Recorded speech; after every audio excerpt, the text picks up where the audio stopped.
Hello everyone, कैसे हैं आप लोग। उम्मीद करता हूं कि आप लोग अच्छे होंगे और अपने अपने काम बहुत अच्छे से कर रहे होंगे। तो मैं प्रस्तुत हूं आपके सामने एक नए वीडियो के साथ। जैसा कि मैंने पहले कहा कि मैं कुछ वीडियो सीरीज शुरू करने वाला हूं, जिसमें मैं कुछ प्रश्नों के जवाब दूंगा। जिस प्रश्नों से बच्चे घिरे हैं, स्टूडेंट्स घिरे हैं, टीचर्स घिरे हैं, गार्जियंस घिरे हैं कि क्या करें क्या ना करें। ऐसी कई सारी परिस्थितियां आती हैं, बहुत सारे ऐसे क्वेश्चन होते हैं जिसका जवाब ढूंढ पाना काफी मुश्किल होता है और ऐसे समय में हमें चाहिए होता है कि कोई हमें गाइड करे, कोई हमें कुछ बताए। तो उन्हीं सारे प्रश्नों को लेकर के मैं आपके सामने वीडियो के रूप में आने वाला था, जैसा मैंने कहा था। तो उसी सीरीज का ये पहला वीडियो लेक्चर है, जिसमें प्रश्न काफी इंपॉर्टेंट है। ऑनलाइन और ऑफलाइन, चीजों को ऑनलाइन किया जाए, ऑफलाइन किया जाए, और खास करके मैं जिस चीज की बात कर रहा हूँ वो है शिक्षा, एजुकेशन। इस बीच में बहुत सारे बच्चे ने मुझे कॉल किया, मुझसे पूछा, और ऐसे पूछते भी रहते हैं क्योंकि मैं पढ़ाता हूँ। और छोटे बच्चे प्लस जो ग्रेजुएशन के बच्चे हैं वो, और जो इंटरमीडिएट के बच्चे हैं वो, सभी लोग के मन में ये क्वेश्चन है कि चीज़ों को ऑनलाइन किया जाए या ऑफलाइन ही रहने दिया जाए। बहुत सारे बच्चे हैं जो चाहते हैं कि चीज़ें ऑफलाइन वापस से शुरू हो, हम लोग भी चाहते हैं स्कूल्स वापस खुले। लेकिन ये कब पॉसिबल है? ये तो तभी पॉसिबल है ना जब चीज़ें स्थिर हो जाएंगी।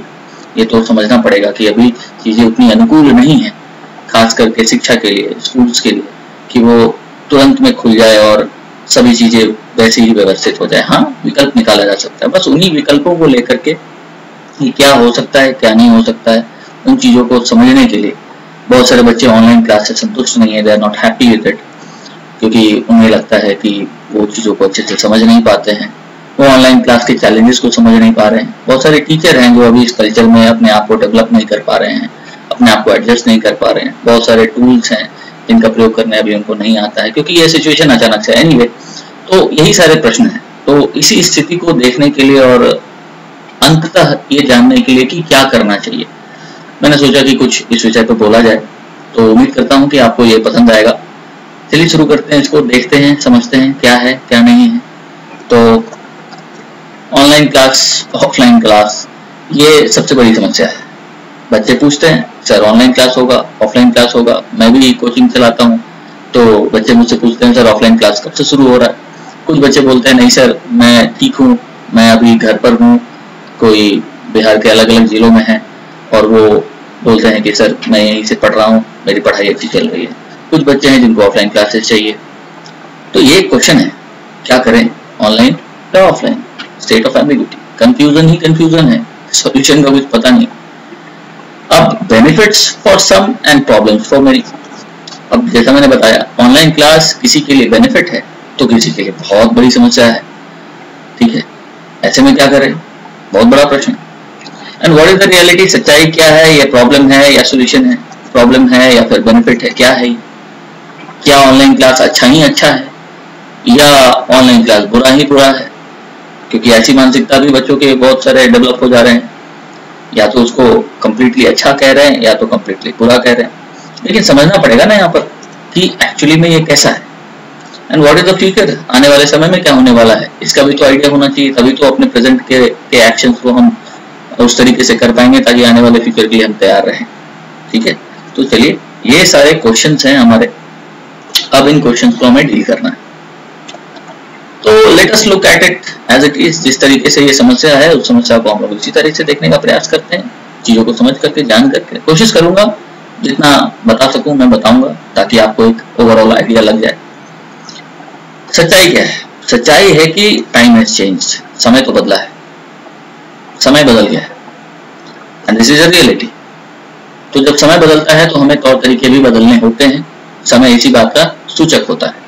इसके पहले हम लोग मास्क नहीं लगा रहे थे, सोशल डिस्टेंसिंग नहीं कर रहे थे। समय कुछ इस प्रकार से परिवर्तित हुआ, अब मास्क लगाना जरूरी है, सोशल डिस्टेंसिंग रखना जरूरी है। कोरोना अभी गया नहीं है, इस बात का ख्याल रखेंगे कि अभी भी मास्क लगाएंगे और सोशल डिस्टेंसेस का पालन करेंगे। Okay, so we need to understand this कि time has changed and this is a reality, so we need to understand this. Okay, online education has been in service. Online education बहुत समय से पहले से, ऐसा नहीं कि आज से ही अचानक से ही आया है, बहुत पहले से। हाँ, लेकिन ये जरूर है कि लोग इसका प्रयोग उतने पैमाने पर नहीं कर रहे थे जिस पैमाने पर ये अचानक से शिफ्ट हुआ है। तो बहुत सारे प्लेटफॉर्म्स हैं ऑनलाइन लर्निंग प्लेटफॉर्म जो पहले से चल रहे हैं, लेकिन अब क्या है कि अब एक विकल्प के तौर पर एक ही विकल्प के तौर पर हमारे पास मौजूद है ये। पहले ऑफलाइन ऑनलाइन दोनों था तो उतनी दिक्कत नहीं हो रही थी, लेकिन अब ये एकमात्र विकल्प बन गया है जिसके कारण ये समस्या में है ना। And just that it has become the need of the hour before we realise, इससे पहले कि हम लोग रियलाइज करते, महसूस करते, ये इस समय का बहुत बड़ा डिमांड हो गया अचानक से। जैसे कि मास्क, जैसे मैंने कहा मास्क भी तो पहले से यूज में रहा ही है, लेकिन अब मैंडेटरी हो गया है। अब है कि अब जीवन को बचाना है तो मास्क लगाना है ना। तो उसी तरीके से अगर पढ़ाई करनी है अभी के समय में तो ऑनलाइन तो आना पड़ेगा, ये एक बात है। तो जो ये कह रहे हैं कि नहीं मुझे ऑनलाइन कुछ नहीं हो सकता या ऐसी मानसिकता रखे हैं, तो उनको ये बात समझना पड़ेगा कि धीरे धीरे ही सही, लेकिन ऑनलाइन के जो विकल्प अभी मौजूद है, एटलीस्ट अगर आपके पास सुविधा है तो हाँ, ये बात स्वीकार करने लायक है कि ऑनलाइन शिक्षा सभी तक अभी अवेलेबल नहीं है, लेकिन एटलीस्ट जिन तक अवेलेबल है कम से कम वो इनका प्रयोग करें और धीरे धीरे ही सही अपने आप को उस मोड में ले करके आए। शिक्षा ग्रहण करने की चीज है, आप कहीं भी बैठ के ग्रहण कर सकते हैं। टीचर्स अवेलेबल हो रहे हैं धीरे धीरे ऑनलाइन एजुकेशन के माध्यम से, ठीक है। तो ये मेरा पहला संदेश है। अब क्या करना है, व्हाट्स नेक्स्ट? तो many students and teachers have been in dilemma for more than a year now. Some are conducting classes online, finding no way out, in compulsion waiting for the schools, colleges and coaches to open. ठीक है, बहुत सारे teacher student जो है वो अभी भी confusion वाले स्थिति में है, डायलेमा में है, और कुछ ने क्लासेस कंडक्ट करना शुरू कर दिया है क्योंकि अब उनके पास कोई रास्ता नहीं है, तो कंपल्सन में क्लासेस करना शुरू किया है। जब कंपल्सन में हम कोई चीज शुरू करते हैं तो हमें जानकारी की अभाव होती है, और उस जानकारी के अभाव के कारण जो चीज एक्चुअली हम करना चाहते हैं वो एग्जैक्टली वैसा हो नहीं पाता, उससे जो बेनिफिट लेना चाहते हैं वो बेनिफिट भी नहीं मिल पाता। तो ये एक प्रॉब्लम यहाँ पर है इनके लिए। ओके, कुछ जो लोग हैं, many have accepted the challenge already and have shifted education to online with ease, और बहुत सारे लोगों ने ऑनलाइन एजुकेशन को एक्सेप्ट कर लिया है, टेक्नोलॉजी से वाकिफ हो गए हैं, जो सिस्टम व्यवस्था करनी चाहिए वे लोग व्यवस्था कर चुके हैं और अपने सिस्टम को कम्प्लीटली ऑनलाइन लेकर चला भी रहे हैं, अच्छे से चल रही है। इसमें स्टूडेंट्स भी शामिल हैं, गार्जियन भी शामिल हैं और टीचर्स भी शामिल हैं, ये भी हो रहा है। तो दोनों चीजें हो रही है अभी हमारे। And this has also opened up new opportunities for education and educators to reach out their students even in remote areas, ठीक है। तो ये एक नया अपॉर्चुनिटी भी खुला है। आपने देखा होगा पिछले 1 सालों में यूट्यूब पे बहुत सारे एजुकेटर्स अपने अपने वीडियोस के माध्यम से पढ़ाना शुरू कर दिए हैं, और भी बहुत सारे टीचिंग एप्लीकेशंस आ गए हैं मार्केट में, जो आपके टीचिंग के और जो स्टडी है, टीचिंग और स्टडी, ये दोनों को काफी आसान बनाने के लिए ये सारे सिस्टम्स अब हमारे मार्केट में अवेलेबल है। तो जरूरत है कि अभी हम लोग उनका प्रयोग करें तत्काल, जब तक की चीजें नॉर्मल ना हो जाती है, और धीरे धीरे अपने आप को इस नए माहौल के हिसाब से एडजस्ट करें, उसका यूज करें। ये जरूरत है अभी समय, ठीक है ना। And this is quite good, और ये अच्छी बात है। जब हमारे लिए कुछ नए अवसर खुलते हैं तो ये अच्छी बात होती है। हम एक्सपोज होते हैं चीजों के, नए माहौल मिलता है, नया अपॉर्चुनिटी मिलता है, उससे बहुत सारे माध्यम खुलते हैं हमारे लिए, तो ये अच्छी बात है। उसके बाद अगर गवर्नमेंट का पर्सपेक्टिव अगर देखते हैं इस क्षेत्र में, ऑनलाइन एजुकेशन के क्षेत्र में, तो अभी हाल ही में नरेंद्र मोदी जी की सरकार ने अपने 2020 के बजट में ही announced that national digital educational architecture NDL, ठीक है, for administration, documentation, tracking, reporting, automation and delivery of educational courses, training programs or learning and development programs, which could lead to a learning management system जो LMS की व्यवस्था करके देगा। ये completely artificial intelligence based है, मतलब सरकार भी काफी पॉजिटिव है ऑनलाइन एजुकेशन को लेकर के। आने वाले समय में ये जो NEP है, ये NEP प्रमोट करता है ऑनलाइन एजुकेशन, ठीक है ना, ऑनलाइन एजुकेशन को ये प्रमोट कर रहा है। तो आने वाले समय में वैसे भी चीजें ऑनलाइन बहुत हद तक दिखने वाली है। जैसे हमने देखा कि इंटरनेट के आने के बाद, मोबाइल फोन के आने के बाद, कंप्यूटर के आने के बाद चीजें हमेशा डिजिटली शिफ्ट हुई है। डिजिटल एक नया वर्ल्ड बन चुका है, डिजिटल वर्ल्ड। तो इस वर्ल्ड में सब कुछ होगा तो शिक्षा भी होगी ना। तो सरकार भी फ्यूचरिस्टिक है, भविष्य के हिसाब से अपने आप को तैयार कर रही है, नीतियां बना रही है। तो इसका मतलब ये है, हिंट ये है कि हमें भी तैयार होना चाहिए, राइट। और ये काफी इंटरेस्टिंग है क्योंकि आर्टिफिशियल इंटेलिजेंस, इसका नाम आप लोग सुनते होंगे अक्सर, आर्टिफिशियल इंटेलिजेंस। हर चीज आजकल आर्टिफिशियल इंटेलिजेंस बेस्ड आ रहा है। अगर मोटर बाइक भी है तो वो भी आर्टिफिशियल इंटेलिजेंस, मोटर कार है तो वो भी आर्टिफिशियल इंटेलिजेंस है। जितने भी ऐप है, मोबाइल फोन्स है, कंप्यूटर्स है, जितने भी इलेक्ट्रॉनिक सिस्टम्स है, वो अब आर्टिफिशियल इंटेलिजेंस के बेसिस पे काम कर रही है, जो इंसान के हिसाब से काम करती है। इसको बनाया ही इसलिए जाता है। तो definitely it is going to become easier for us to do anything that we want to do. और ये टेक्नोलॉजी हमारे लिए इसीलिए आती है ताकि हमारी सुविधा बढ़ सके। हाँ, ये अलग बात है कि इसका प्रयोग करने हमें आना चाहिए, सही प्रयोग करने आना चाहिए, ताकि ये हमारे लिए काम कर सके। ओके, तो ये पॉजिटिव साइड है। And time for virtual universities also. अब वर्चुअल यूनिवर्सिटीज भी खुलने के आसार हैं। ऐसे बहुत सारी यूनिवर्सिटीज अब देखने को मिलेंगे जिनका कोई फिजिकल एग्जिस्टेंस नहीं होगा, वो सारी चीजें ऑनलाइन ही होंगी, which means no concrete campuses and no physical presence of staff. Everything is organized online, including experiments that are conducted through remote labs and haptic devices. ये सारी व्यवस्थाएं हो रही हैं, रिसर्चेस चल रही हैं, सिस्टम्स डेवलप हो रही हैं कि जो भी lab experiment and other things happen in that campus, that physical campus of a university, that you will be getting online everything. It will become so easy. निश्चित तौर पर, है ना। तो ये आने वाला भविष्य है हमारा। सरकार भी काफी पॉजिटिव है। आर्टिफिशियल इंटेलिजेंस का इंक्लूजन किस तरह से हो रहा है ये भी हम लोग देख रहे हैं। वर्चुअल यूनिवर्सिटीज की भी बातें हो रही हैं।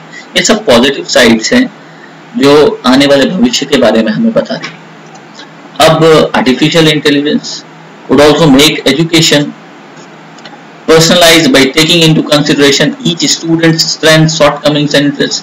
जब आप लोगों को पता होगा, आप बहुत सारे टीचिंग एप्लीकेशन से जुड़े हुए होंगे, तो उसमें सब कुछ ऑटोमेटेड होता है। उसमें कुछ भी खुद से करने की जरूरत नहीं है। अटेंडेंस बनाना या फिर कितने किसको मार्क्स आया, उसका रिकॉर्ड, उसका ग्राफिक के साथ उसका पूरा ट्रैक किया जाता है रिकॉर्ड। और वो काफी इंपॉर्टेंट है किसी भी स्टूडेंट के प्रोग्रेस को नोट करने के लिए। कोई भी शॉर्टकमिंग्स अगर है, किसी सब्जेक्ट का टेस्ट हुआ है, उस सब्जेक्ट में 4 टेस्ट में उसने कितने नंबर लाए हैं, कब कौन से क्वेश्चन को उसने आंसर दिया, किस तरह के क्वेश्चन का आंसर नहीं दे पाया, कौन सा चैप्टर उसका कमजोर है, कौन सा सेक्शन उसका कमजोर है, ये सारा डिटेल होता है ऑनलाइन प्लेटफॉर्म पे। अगर हम आते हैं तो ऑनलाइन माध्यम से अगर टेस्ट देते हैं या स्कूल करते हैं या क्लासेस करते हैं, तो ये सारा रिकॉर्ड मेंटेन होता है। मैं खुद भी ऑनलाइन क्लासेस कंडक्ट करा रहा हूँ काफी सक्सेसफुली। तो ये सारे बेनिफिट्स हैं जो मैं आप लोगों को बताना चाहता हूँ कि ऑनलाइन एजुकेशन के ये बेनिफिट्स हैं निश्चित तौर पर। तो जो लोग इसके प्रति नेगेटिव है, थोड़ा अभी भी स्वीकार नहीं कर पा रहे हैं, वो लोग अभी ये समझ रहे हैं कि नहीं, अभी वेट करते हैं, तब तक के लिए एजुकेशन को रोक के रखे हैं अपनी शिक्षा को। तो शिक्षा को नहीं रोकना चाहिए, क्योंकि 1 साल, 6 महीने, 7 महीने, 8 महीने अगर आप शिक्षा से दूर रहिएगा तो फिर आप बहुत पीछे हो जाइएगा। फिर उसको कवर कर पाना बहुत मुश्किल होता है। सिर्फ एकेडमिक्स को कवर नहीं करना होता है, एजुकेशन में सिर्फ एकेडमिक्स नहीं शामिल है, इसमें बहुत कुछ शामिल है। ये होलिस्टिक डेवलपमेंट के लिए होता है किसी भी बच्चे के। तो इसलिए अपने आप को भी रोकना सही बिल्कुल भी नहीं। आप जितना प्रयास करेंगे नए माहौल में एडजस्ट करने का, आपकी कैपेसिटी उतनी ही इंक्रीज करती चली जाएगी। समय के हिसाब से आपकी मानसिकता चेंज होगी, आपकी एबिलिटीज बढ़ेगी, ताकि आप समय के हिसाब से पीछे न रह जाओ, आप समय के साथ चलो। तो ये जरूरी है। ये बात मैं उनके लिए बोल रहा हूँ जो थोड़े से एप्रीहेंसिव हैं ऑनलाइन एजुकेशन को लेकर के। तो मैं उनसे रिक्वेस्ट करूंगा कि प्लीज आप इसके इस बेनिफिट्स को देखें और अपने आप को ऑनलाइन प्लेटफॉर्म पे शिफ्ट करें। ठीक है, कम से कम एक मानसिकता डेवलप करें अपनी, right. Okay, and there have been rise in online learning programmes, online teaching applications, online courses like example में बायजूस है, वेदांतु है, अनअकैडमी है और ऐसे न जाने हैं। मेरी खुद की एकेडमी चंद्रन आईएएस एकेडमी, ये भी ऑनलाइन ही अभी पढ़ाई करा रही है successfully. Many educators have come online and are easily accessible now. ठीक है, तो ये काफी आसानी से पहुंच बना करके रखी है। बहुत सारे ऑनलाइन जो क्लासेस है, एजुकेटर्स है, ये ऑनलाइन अवेलेबल है। ओके, ये यहाँ पर एक स्पेलिंग थोड़ा मिस्टेक है। Okay, now this is correct. So अब यहाँ तक अगर बात करूँ तो looks all good so far, है ना, isn't it? Then where is the problem? Problem कहाँ पर है? इतनी सारी बातें तो पॉजिटिव हो गई ऑनलाइन एजुकेशन को लेकर के, तो फिर प्रॉब्लम कहाँ आता है? तो प्रॉब्लम पे जरा विचार करते हैं। इंटरनेट कनेक्टिविटी सबसे बड़ी समस्या जो मुझे भी आती है बच्चों की, कि सर इंटरनेट खराब है, नेटवर्क की प्रॉब्लम है, कनेक्ट नहीं हो रहा, सर आवाज नहीं आ रही, सर वीडियो नहीं आ रहा। ये समस्या से मैक्सिमम लोग पीड़ित हैं और सीरियसली ये प्रॉब्लम है और इस ओर निश्चित तौर पर काम होना चाहिए। ये बहुत जरूरी है कि गवर्नमेंट इधर इस तरफ सोचे, इंटरनेट कनेक्टिविटी को इम्प्रूव करने का प्रयास करे और जो टेलीफोन कंपनियां हैं वो भी इस ओर थोड़ी पहल करे, थोड़ी सुविधा बढ़ाए। ठीक है, ऐसा मेरा आग्रह है। तो internet connectivity and mobile phone availability, India suffers from a huge socio economic divide, ये बात तो बिल्कुल सच है।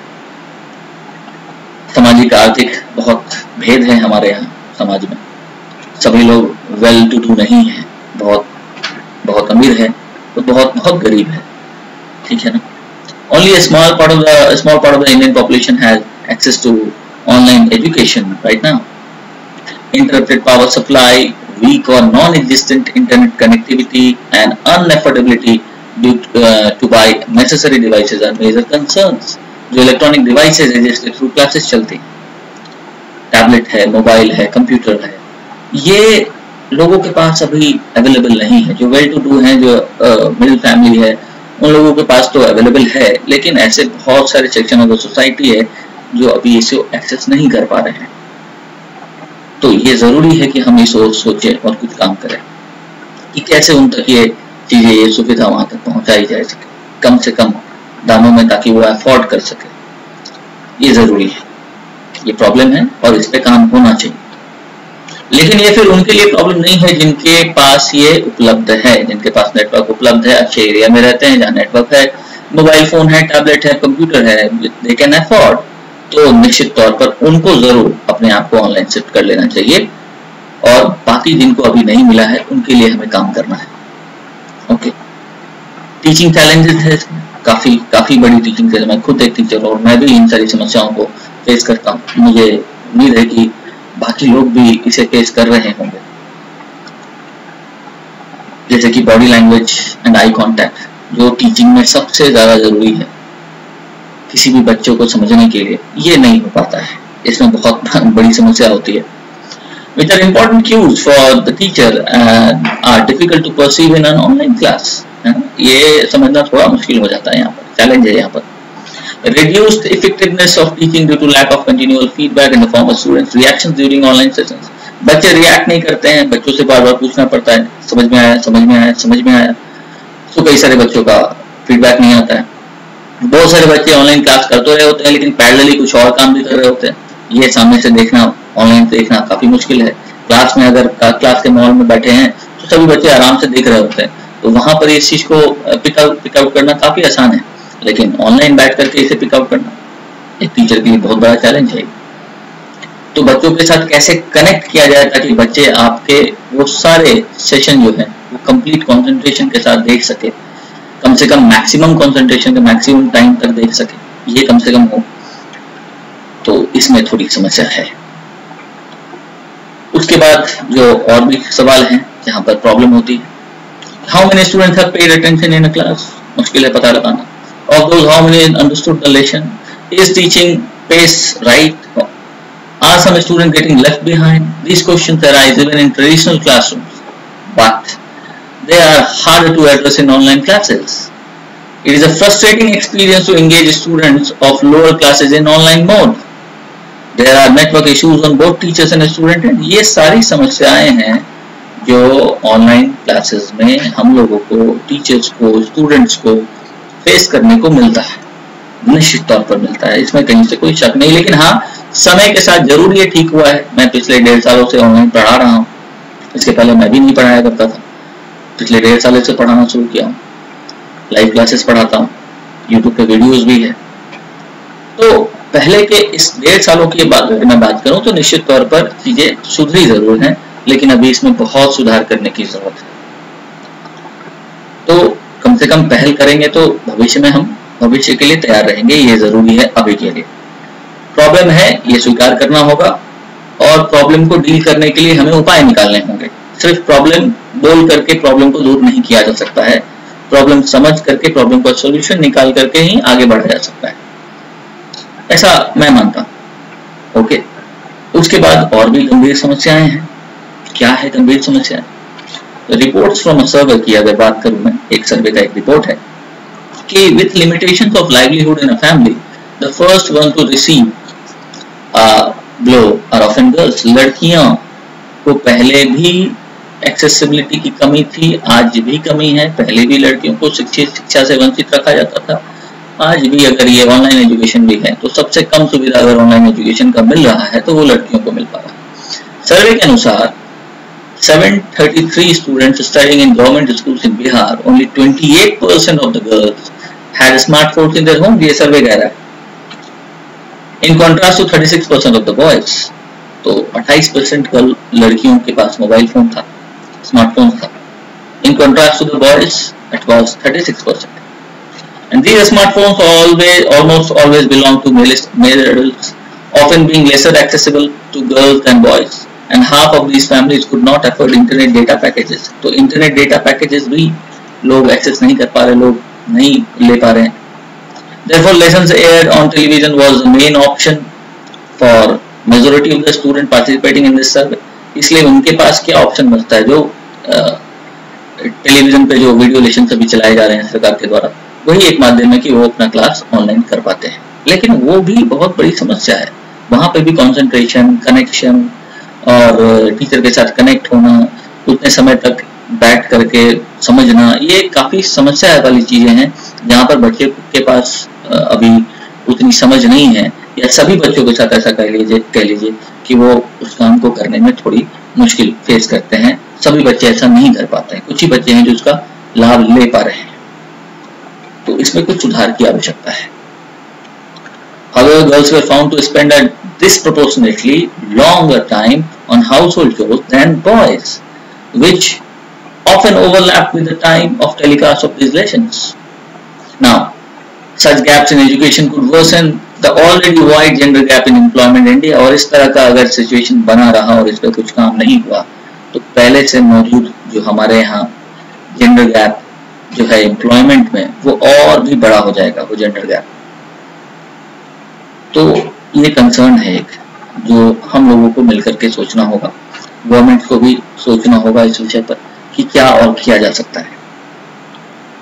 ओके, तो मुझे लगता है समय रहते हम लोग इस पे सोच लेंगे, कुछ ना कुछ विकल्प निकल के सामने आएगा बहुत जल्द, और धीरे धीरे इस समस्या से भी हम लोग उबर लेंगे। स्टूडेंट विद डिसेबिलिटीज एक और सेक्शन है जिनको बहुत बड़ी समस्या है, और इसके ऊपर बहुत गंभीरता से सोचने की जरूरत है और बहुत ज्यादा काम करने की आवश्यकता है। Students with disabilities are among the most dependent on in-person education and hence least likely to benefit from distance learning. इनको बहुत ज्यादा केयर की जरूरत होती है, इनको बहुत ज्यादा कनेक्शन की जरूरत होती है, इन पर्सन केयर की जरूरत होती है इनको। लेकिन अभी ऐसे समय में ये हेल्पलेस हैं, हम लोग भी हेल्पलेस है कि इन तक उतने अच्छे तरीके से रीच आउट नहीं कर पा रहे हैं। तो हमें इधर प्रयास करना है और कोशिश करनी है जितनी जल्दी हो सके उतनी जल्दी कुछ ऐसे सिस्टम्स को डेवलप किया जाए ताकि हम लोग इन तक रीच आउट हो सके और इनकी शिक्षा ना छूटे। समाज के बहुत महत्वपूर्ण हिस्से हैं, इनका शिक्षित होना बहुत आवश्यक है। तो ये एक बहुत बड़ा चैलेंज है जो हम लोग को फेस करना है और इसके लिए काम करना है। आगे हम लोग कर रहे हैं लेकिन और भी करने की आवश्यकता है। तो ये एक समस्या है, लेकिन फिर भी इस समस्या में भी आगे बढ़ते रहना है, रुकना नहीं, सोचना है और उपाय निकालते हुए आगे चलना है। क्या कर सकते हैं इसके लिए कदम उठाने हैं। ओके, तो आगे का रास्ता क्या बनता है? All now depends on how bold and imaginative the world can be, yes, and to what extent it is willing to take online learning forward. ये obvious बात है, ये हम पे और आप पे ही डिपेंड करता है कि इस ऑनलाइन क्लासेस के सिस्टम को हम लोग कितना आगे ले जाना चाहते हैं, कितना जल्दी इस समय के डिमांड को समझते हैं और इस क्षेत्र में और ज्यादा काम करते हैं, ताकि जल्दी से जल्दी जो शिक्षा का क्षेत्र जो प्रभावित हुआ है उसकी भरपाई की जा सके। ऑफलाइन क्लासेस का वेट करेंगे, कोरोना पैंडेमिक के जाने का वेट करेंगे, या कम से कम उसके नॉर्मल होने का वेट करेंगे, और जो निश्चित प्रोटोकॉल है उसको फॉलो करते हुए जो व्यवस्था हो सकती है, अगर स्कूल खोलने की व्यवस्था आएगी तो स्कूल भी खोली जाएगी और उस तरीके से एजुकेशन को आगे बढ़ाया जाएगा। लेकिन जब तक ये नहीं होता तब तक हमें कम से कम इस सिचुएशन को एक्सेप्ट करना होगा और ऑनलाइन के माध्यम से जो एजुकेशन मिल रही है उस एजुकेशन को लेना होगा। कम से कम अपने आप को एक पॉजिटिव फ्रेम ऑफ माइंड में लेके आना पड़ेगा, ऑनलाइन एजुकेशन को लेकर के एक पॉजिटिविटी मन में लेकर के आनी होगी। मैं ऐसा समझता हूँ, तभी इस चीज को आगे ले जाया जा सकता है। वेट एंड वॉच वाला पीरियड है हमारा अभी तो हम यही कर सकते हैं, लेकिन सिर्फ वेट एंड वॉच ही नहीं करना है, काम भी करते रहना है। जो चीजें अभी अवेलेबल है, जितने हद तक अवेलेबल है, कम से कम उस हद तक उसको हम लोग ग्रैब कर ले, अभी भलाई इसी में है, ऐसा मैं मानता हूँ।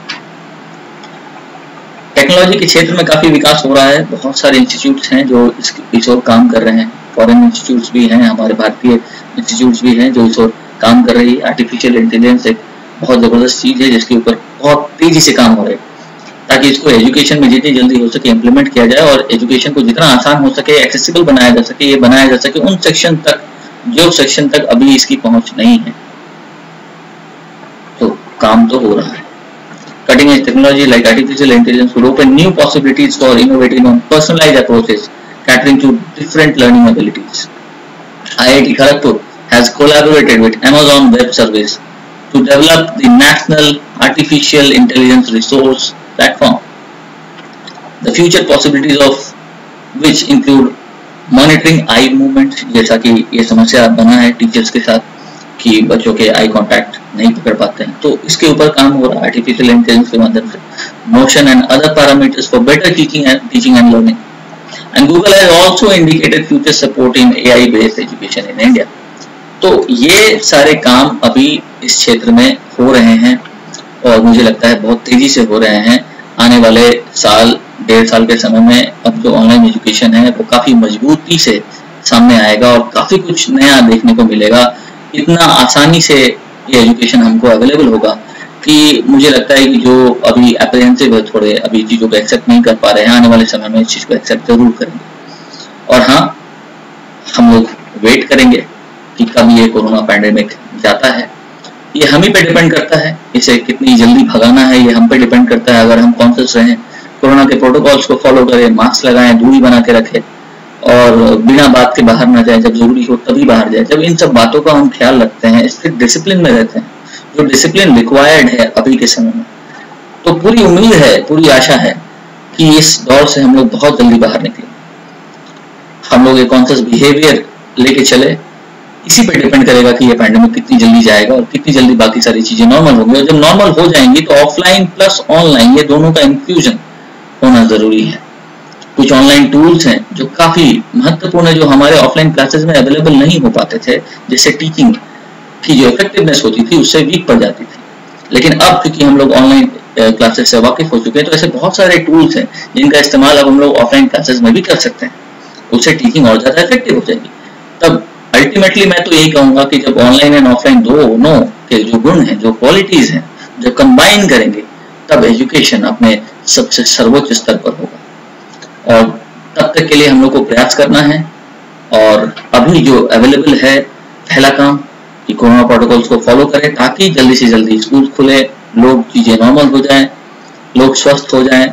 और दूसरी तरफ जो एजुकेशन की जो सुविधा अभी फिलहाल उपलब्ध है, जिन तक भी उपलब्ध है, कम से कम वे लोग इसको जरूर ग्रहण करें और आगे बढ़ने का प्रयास करें। और फिर हमारे तरफ से, गवर्नमेंट की तरफ से, टीचर्स की तरफ से ये प्रयास किया जा रहा है कि जिन तक अभी तक ये सुविधा नहीं पहुंच पाई है, वो जितनी जल्दी हो सके उन तक पहुंचाया जा सके।